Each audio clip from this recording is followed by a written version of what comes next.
ప్రభునామానికే మహిమ కలుగునుగాక. కూడి వచ్చిన మీ అందరికీ, కర్మిల ఆత్మీయ సహవాస సంఘ విశ్వాసులందరికీ మన ప్రభువును ఆయన ప్రియ కుమారుడునైన యేసుక్రీస్తు వారి శ్రేష్టమైన నామంలో శుభములు మరియు అందరికీ వందనాలు. యెషయా గ్రంథం 49వ అధ్యాయాన్ని మనం ధ్యానం చేసుకుంటున్నాం. యెషయా గ్రంథం 49వ అధ్యాయం. ఇందులో ముఖ్యాంశం ఏంటంటే యెహోవా సేవకుడైన యెషయాకు పిలుపు. సేవకుని పిలుపు అనే విషయాన్ని మనం చూస్తున్నాం. ఈ మాటలు దేవుని యొక్క ప్రత్యేకమైన ఉద్దేశాన్ని నెరవేర్చడానికి ఇశ్రాయేలీల జనాంగపు మాటలని, దేవుని పని కొరకు యెషయా మాటలని, మెస్సయాగానున్న క్రీస్తు యేసు మాటలని మనం ఈ అధ్యాయంలో స్పష్టంగా చూడగలం.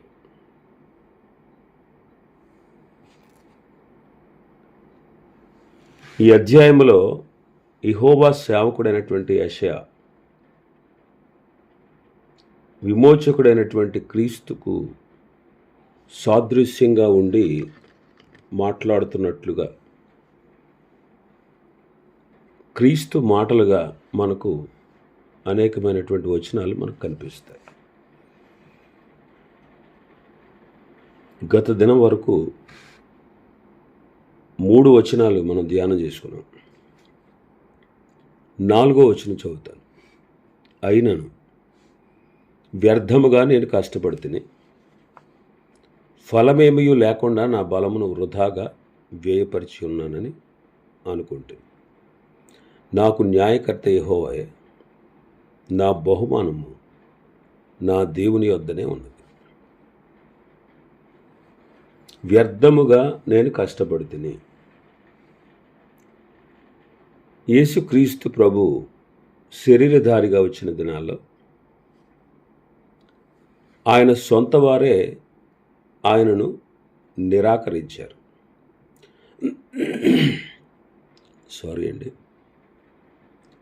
ఆయన సొంత వారే ఆయన నిరాకరించారు. మరి ప్రభు అయిన యేసుక్రీస్తు వారి హృదయ వేదన ఇది. యోహాను సువార్త 1వ అధ్యాయం 11వ వచనం చదివితే, యోహాను సువార్త 1వ అధ్యాయం 11వ వచనం, ఆయన తన స్వకీయుల యొద్దకు వచ్చెను, ఆయన స్వకీయులు ఆయనను అంగీకరించలేదు. స్వకీయుల వద్దకు వచ్చాడు, ఆయన స్వకీయులు ఆయన్ని అంగీకరించలేదు. యోహాను సువార్త 7వ అధ్యాయం 5వ వచనం, ఆయన సహోదరులైనను ఆయన యందు విశ్వాసం ఉంచలేదు, ఆయన నిరాకరించారు. ఆయన ఇశ్రాయేలీల జాతిలో యోధా గోత్రం నుంచి ఆయన జన్మించాడు. ఆయన స్వకీయులు కానీ ఆయన సోదరులు కానీ వారు ఆయన అంగీకరించలేదు. అందుకే న్యాయముగా తీర్పు తీర్చేటువంటి దేవునికి ఆయన తన్ను తాను అప్పగించుకున్నారు. యెషయా గ్రంథం 53వ అధ్యాయం 10వ వచనం నుంచి, అతని నలగగొట్టుటకు యెహోవాకు ఇష్టమైన, ఆయన అతనికి వ్యాధి కలగజేశాను, అతడు తన్ను తానే అపరాధ పరిహారార్థ బలి చేయగా,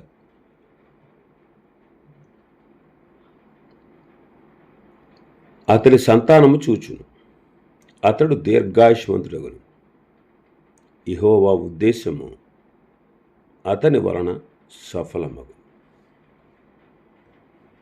అతడు తనకు కలిగిన వేదనను చూచి తృప్తి నందును. నీతిమంతుడైన నా సేవకుడు జనుల దోషములను భరించి తనకున్న అనుభవ జ్ఞానము చేత అనేకులను నిర్దోషులనుగా చేయను. కావున గొప్పవారితో నేను అతడికి పాలు పంచిపెట్టదును, గనులతో కలిసి అతడు కొల్ల సొమ్ము విభాగించుకొనును. ఎలయనగా మరణము నొందినట్లు అతడు తన ప్రాణమును ధారపోసెను. అతిక్రమము చేయువారిలో ఎంచబడిన వాడైన అనేకుల పాపమును భరించుచు తిరుగుబాటు చేసిన వారిని గూర్చి విజ్ఞాపనము చేసెను. హెబ్రీ పత్రిక 2వ అధ్యాయం 12వ వచనం. పరిశుద్ధపరచుబానికిని పరిశుద్ధపరచబడి వారికిని అందరికీ ఒక్కటే మూలం. ఈ హేతువు చేతను వారిని సహోదరులను పిలుచుటకు ఆయన సిగ్గుపడక, నీ నామమును నా సహోదరులకు ప్రచురపడుతును, సమాజము మధ్య నీ కీర్తిని గానము చేతును అనెను. పేతురు మొదటి పత్రిక 2వ అధ్యాయం 23వ వచనం. ఆయన దూషింపబడి బదులు దూషింపలేదు, ఆయన శ్రమ పెట్టబడి బెదిరింపక న్యాయముగా తీర్పు తీర్చు దేవునికి తన్ను తాను అప్పగించుకున్నాడు. కాబట్టి వ్యర్థముగా కష్టపడితేని అంటే క్రీస్తును తన సొంత వారు అంగీకరించలేదు, ఆయనను నిరాకరించారు. కానీ ఆయన న్యాయముగా తీర్పు తీర్చు దేవునికి తన్ను తాను అప్పగించుకున్నారు. అసలు యాక్చువల్గా దేవుడు ఆయన నిరాకరించినటువంటి మనల్ని ఆయన శిక్షించాలి. న్యాయమైన శిక్ష ఎవరికంటే మనకి, న్యాయంగా. అయితే ఆ శిక్షను మనం భరించలేం. మన దోష శిక్ష మనము భరించలేనంత గొప్పది. ఆ శిక్ష మనం భరించలేం. కాబట్టి దేవుడు ఆయన కుమారుడైన క్రీస్తును సేవకునిగా పంపి మన శిక్ష అంతటిని ఆయన పైన మోపి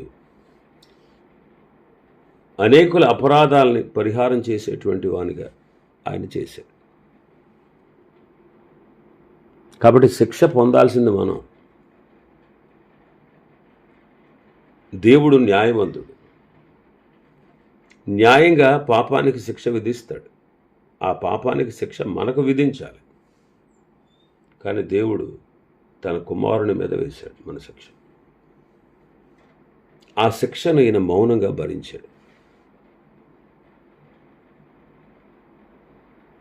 నిరాకరించబడిన, తృణీకరించబడిన, అపహాస్యం చేయబడిన, హేళన చేయబడిన, అవమానించబడిన ఆ విధానం మనం చూస్తే క్రీస్తు పొందినట్లుగా అంత ఘోరమైన మరణం, అంత ఘోరమైన శిక్ష ఎవ్వరూ భరించలేదు. కేవలం ఆయన మాత్రమే భరించగలడు.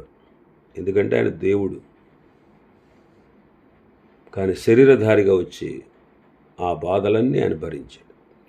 మన శిక్ష అంతా ఆయన భరించాడు. న్యాయముగా తీర్పు తీర్చు దేవునికి తను తాను అప్పగించుకున్నాడు.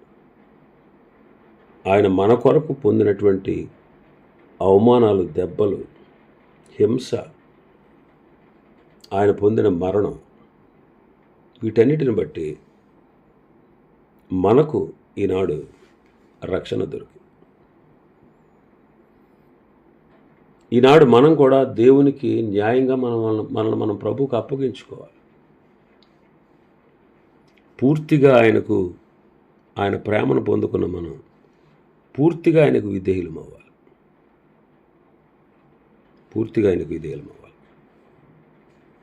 మనల్ని మనం ప్రభువుకి అప్పగించుకోవాలి.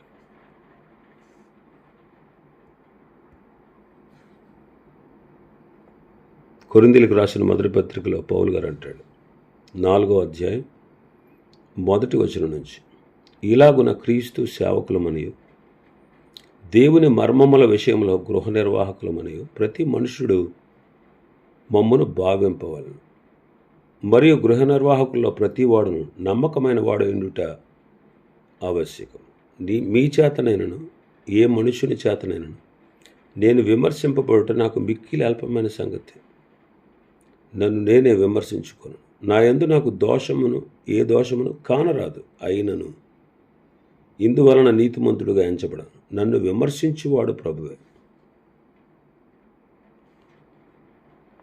కాబట్టి మనల్ని మనం ప్రభువుకి అప్పగించుకోవాలి.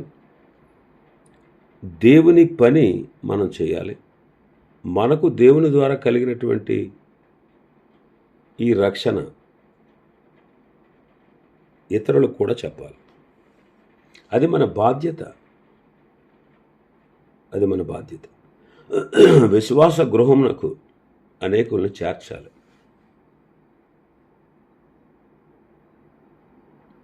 ఇంకా మనం చూస్తే 5వ వచనం నుంచి మన భాగంలో 5వ వచనం నుంచి మనం చూస్తే 5వ వచనం, మన అతిక్రమం క్షమించాలి 49వ అధ్యాయం 5వ వచనం, యెహోవా దృష్టికి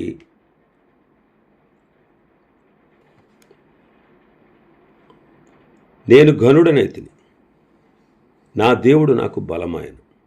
కాగా తనకు సేవకుడనై ఉండి తన యొద్దకు యాకోబును తిరిగి రప్పించుటకు, ఇశ్రాయేలు ఆయన యొద్దకు సమకూర్చబడుటకు నన్ను గర్భమున పుట్టించిన యెహోవా ఇలాగ సెలవిచ్చి ఉన్నాడు.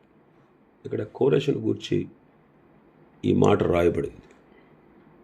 ఇది ప్రభువైన యేసుక్రీస్తు వారికి కూడా వర్తించేటువంటి వచనం. యెహోవా దృష్టికి నేను గనుడైతిని, నా దేవుడు నాకు బలమాయను. తనకు సేవకుడనై ఉండి తన యొద్దకు యాకోబును తిరిగి రప్పించుటకు, ఇశ్రాయేలు ఆయన యొద్దకు సమకూర్చబడుటకు నన్ను గర్భమున పుట్టించిన యెహోవా ఇలాగూ సెలవిచ్చుచున్నాడు. యెహోవా దృష్టికి నేను ఘనుడనైతిని. ప్రభువైన యేసుక్రీస్తు వారు తండ్రిని గణపరిచారు. అందుకే తండ్రి ఈయన నా ప్రియ కుమారుడు అని సాక్ష్యం ఇచ్చారు. మత్తయి సువార్త 3వ అధ్యాయం 17వ వచనం చదివితే, మరియు ఇదిగో ఈయనే నా ప్రియ కుమారుడు, ఈయన యందు నేను ఆనందించుచున్నాననే ఒక శబ్దము ఆకాశం నుండి వచ్చింది. ఈయన నా ప్రియ కుమారుడు. యోహాను సువార్త 3వ అధ్యాయం 35వ వచనం, తండ్రి కుమారుని ప్రేమించుచున్నాడు గనుక ఆయన చేతికి సమస్తమును అప్పగించి ఉన్నాడు. ఆయన ప్రేమిస్తున్నాడు. పేతురు మొదటి పత్రిక 3వ అధ్యాయం 22వ వచనం, ఆయన పరలోకమునకు వెళ్ళి దూతల మీదను అధికారుల మీదను శక్తుల మీదను అధికారం పొందినవాడే దేవుని కుడి పార్శ్వమున ఉన్నాడు. ప్రభువైన యేసుక్రీస్తు వారి గురించి వ్రాయబడిన మాట. కాబట్టి యెహోవా దృష్టికి, తండ్రి అయిన దేవుని దృష్టికి కుమారుడైన యేసుక్రీస్తు గనుడయ్యాడు. తండ్రి ఆయన కనపరిచాడు. ఇంకా మన భాగంలోకి వస్తే 6వ వచనం,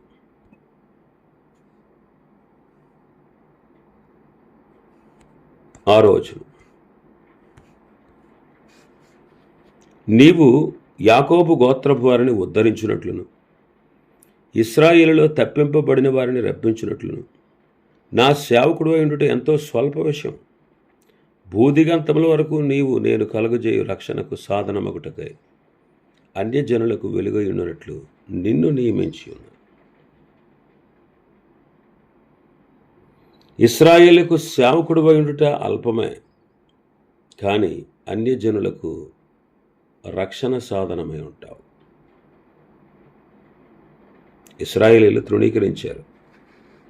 ఆయన్ని వారి దృష్టిలో వారు తక్కువగా ఎంచారు.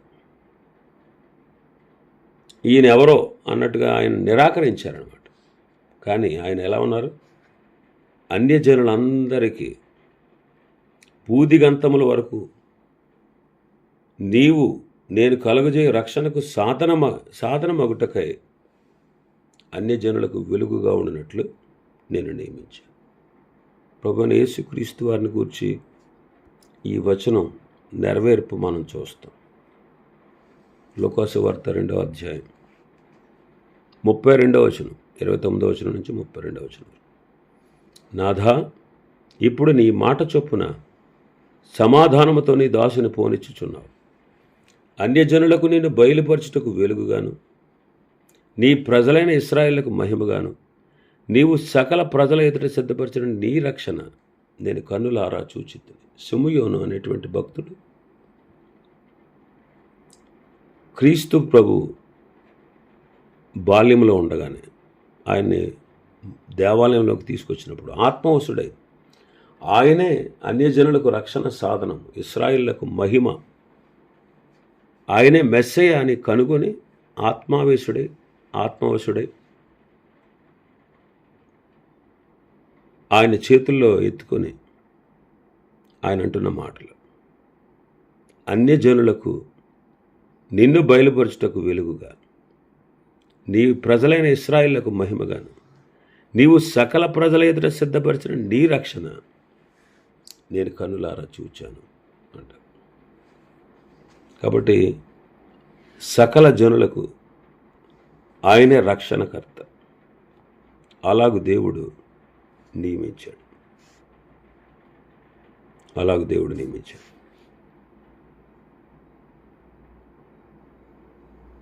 అలాగే ఆయన ప్రజలైనటువంటి, అంటే ఆయన శిష్యులైనటువంటి వారికి కూడా దేవుడు ఈ విషయాన్ని ఆజ్ఞాపించాడు. అపొస్తలుల కార్యములు 13వ అధ్యాయం 47వ వచనం చదివితే, ఏలైనగా నీవు బూదిగంతముల వరకు రక్షణార్థముగా ఉండునట్లు నిన్ను అన్యజనులకు వెలుగుగా ఉంచి ఉన్నానని ప్రభువు మాకు ఆజ్ఞాపించాననిరి.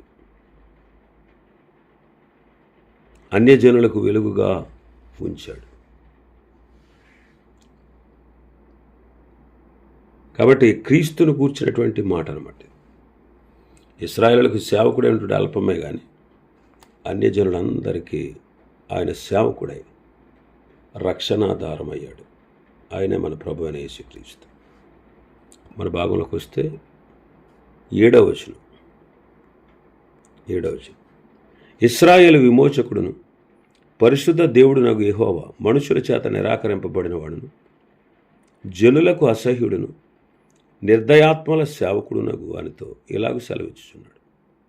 యెహోవా నమ్మకమైన వాడనియు, ఇశ్రాయేలు పరిశుద్ధ దేవుడు నుండి ఏర్పరచుకుననియు రాజులు గ్రహించి లేచెదరు, అధికారులు నీకు నమస్కారము చేసెదరు. ఈ వచనంలో క్రీస్తు యొక్క రూపాన్ని, ఆయన పటాన్ని మనం చూస్తాం. ఆయన నిరాకరింపబడిన సేవకుడు, నిరాకరించబడ్డాడు, నిరాకరింపబడిన సేవకుడు.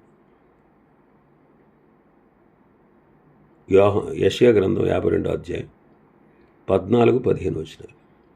నిన్ను చూచి ఏ మనిషి రూపం కంటే అతని ముఖమును, నరరూపం కంటే అతని రూపమును చాలా వికారమని చాలామంది ఎలాగూ విస్మయముందిరో, అలాగే అతడు అనేక జనములను చిలకరించును, అంటే జనులకు విస్మయం పుట్టించు. రాజులు అతన్ని చూచి నోరు మూసుకునేదారు. తమకు తెలియజేయబడిన సంగతులు వారు చూచెదరు, తాము వినని దానిని గ్రహించరు. నిరాకరించబడిన సేవకుడు. కీర్తనకారుడు అంటాడు, 22వ కీర్తన 6వ వచనం. 22వ కీర్తన 6వ వచనం. నేను నరుడను కాను, నేను పురుగును, నరుల చేత నిందింపబడిన వాడును, ప్రజల చేత తృణీకరింపబడినవాడు. కాబట్టి ప్రభువైన యేసుక్రీస్తు వారు నిరాకరించబడినవాడు. ఇంకా మనం చూస్తే 7వ వచనంలో ఏముంది? జనులకు అసహ్యుడు, జనులకు అసహ్యుడు.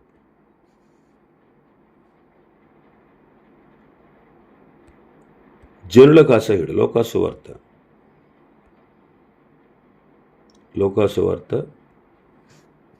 23వ అధ్యాయం 18వ వచనం చూస్తే, వారందరూ వీనిని చంపివేసి మాకు బరబ్బను విడుదల చేయమని ఏకగ్రీవంగా కేకలు వేశారు. వీడు పట్టణంలో జరిగించిన ఒక అల్లరి నిమిత్తం నరహత్య నిమిత్తం చెరసాల్లో వేయబడ్డాడు. పిలాతు యేసును విడుదల చేయగోరి వారితో తిరిగి మాట్లాడినను వారు వీరిని సిలువ వేయమని కేకలు వేశారు. 3వ మారు అతడు ఇతడు ఏ దుష్కార్యం చేశాను, ఇతని యందు మరణమునకు తగిన నేరమేమయో నాకు అగపడలేదు కనుక అతనిని శిక్షించి విడుదల చేతునని వారితో చెప్పాను. అయితే వారు ఒకే పట్టుగా పెద్ద కేకలు వేసి వీరిని సిలువ వేయమని అడుగుగా వారి కేకలే గెలిచి జనులకు అసహ్యుడు. ఇంకా మనం చూస్తే మన భాగంలో నిర్దయాత్మలకు సేవకుడు. నిర్దయాత్మల సేవకుడు. మత్తయి సువార్త 20:28. అలాగే మనిషి కుమారుడు పరిచారం చేయించుకున్నట్టుకు రాలేదు, కానీ పరిచారము చేయుటకును అనేకులకు ప్రతిగా విమోచన క్రయధనముగా తన ప్రాణమునిచ్చుటకు వచ్చాను. అయితే మరొక పదం ఉంది ఈ 7వ వచనంలోనే. యెహోవా నమ్మకమైన వాడని, ఇశ్రాయేలు పరిశుద్ధ దేవుడి నుండి ఏర్పరచుకునని రాజులు గ్రహించి లేచెదరు, అధికారులు నీకు నమస్కారము చేస్తారు. రాజులు, అధికారులు నమస్కరిస్తారు. ఇప్పుడు సేవకుడుగా ఆయన దిగి వచ్చాడు మొదటిసారి.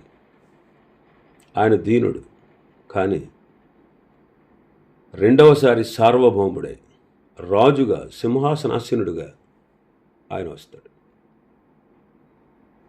రెండవసారి ఆయన వచ్చినప్పుడు ఇప్పుడు ప్రస్తుతం ఆయన దీనుడుగా వచ్చాడు, ప్రస్తుతం సేవకుడుగా వచ్చాడు, కానీ రెండవసారి ధీరుడుగా ఈ సేవకుడై సేవ చేసినటువంటి ఈయనే సార్వభౌముడై సింహాసనాసీనుడై రాజు అయినప్పుడు అనేకులు క్రీస్తుకు సాగిలపడతారు. ఫిలిప్పీ పత్రిక 2వ అధ్యాయం 9వ వచనం నుంచి. ఫిలిప్పీ పత్రిక 2వ అధ్యాయం 9వ వచనం నుంచి. అందుచేతను పరలోకమందున్న వారిలో కానీ, భూమి మీద ఉన్నవారిలో కానీ, భూమి క్రింద ఉన్నవారిలో కానీ ప్రతివాని మోకాలను యేసు నామమున వంగునట్లును, ప్రతివాని నాలుక తండ్రి అయిన దేవుని మహిమార్థమై యేసుక్రీస్తు ప్రభువని ఒప్పుకున్నట్లును దేవుడు ఆయనను అధికముగా హెచ్చించి ప్రతి నామమునకు పైనామమును ఆయనకు అనుగ్రహించి. పరలోకమందున్న వారిలో కానీ, భూమి మీద ఉన్నవారిలో కానీ, భూమి క్రింద ఉన్నవారిలో కానీ ప్రతివాని మోకాలు యేసు నామములో వంగునట్లు, ప్రతివాని నాలుక తండ్రి అయిన దేవుని మహింపరుస్తూ యేసుక్రీస్తు ప్రభువుని ఒప్పుకున్నట్లు దేవుడు ఆయన అధికముగా హెచ్చించి ప్రతి నామమునకు పైనామమును ఆయనకు అనుగ్రహించాడు. కాబట్టి క్రీస్తు ప్రభు మన కొరకు ఈ లోకానికి వచ్చి, ఆయన దేవుడే ఒకప్పుడు తండ్రి సాన్నిధ్యంలో, కానీ నరుడుగా శరీరధారిగా శరీరాన్ని ధరించుకోవచ్చు. ఆయన దేవుడు మొదట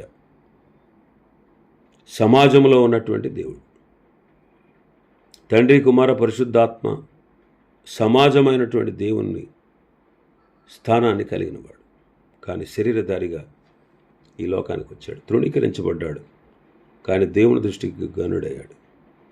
తండ్రిని గనపరిచాడు. సేవకుడై ఉన్నాడు. అన్ని జనులను రక్షించే సాధనమై ఉన్నాడు. ఆయన నిరాకరింపబడిన సేవకుడు. ఆయన అందరికీ అసహ్యుడు, కానీ నిర్దయాత్మల సేవకుడు.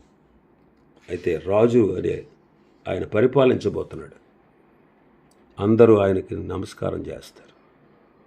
తండ్రి అయిన దేవుని మహింపరుస్తారు. పరలోకమందు ఉన్నవారిలో కానీ, భూమి మీద ఉన్నవారిలో కానీ, భూమి క్రింద ఉన్నవారిలో కానీ ప్రతి వాని మోకాలు యేసునామమున వంగుతుంది. పరలోకంలో ఉన్నవారు దేవదూతలు, భూమి మీద ఉన్నవారు మనం సమస్త జనులు, భూమి క్రింద ఉన్నవారు మరణించి పాతాళంలో బాధపడుతున్నవారు, పరదేశంలో ఉన్నవారు, వీళ్ళందరూ కూడా వారి మోకాలు వంగుతుంది, వారి నాలుక ఆహా యేసుక్రీస్తే ప్రభు అని ఒప్పుకుంటారు. కాబట్టి బ్రతికి ఉండగానే ఆయన సేవిస్తే నీకు మంచిది. లేకపోతే ఈనాడు నువ్వు క్రీస్తుని నిరాకరిస్తే రేపటి దినమున బాధపడుతూ ఆయన ఎదుట చచ్చినట్టు మోకాళ్ళు వంగాలి, చచ్చినట్టు ప్రభువుని ఒప్పుకుని తీరాలి. కాబట్టి క్రీస్తుని అంగీకరించి రక్షణ పొందితే మనకెంతో మేలు. ఇంకా చాలా విషయాలు అధ్యయనంలో ఉన్నాయి. ప్రభు చిత్తమైతే రేపటి దినం మరికొన్ని విషయాలు మనం ధ్యానం చేసుకుందాం. దేవుడి వర్తమాన వాక్యాన్ని మన వినికిడిలో ఆశీర్వదించునుగాక. ఆమేన్.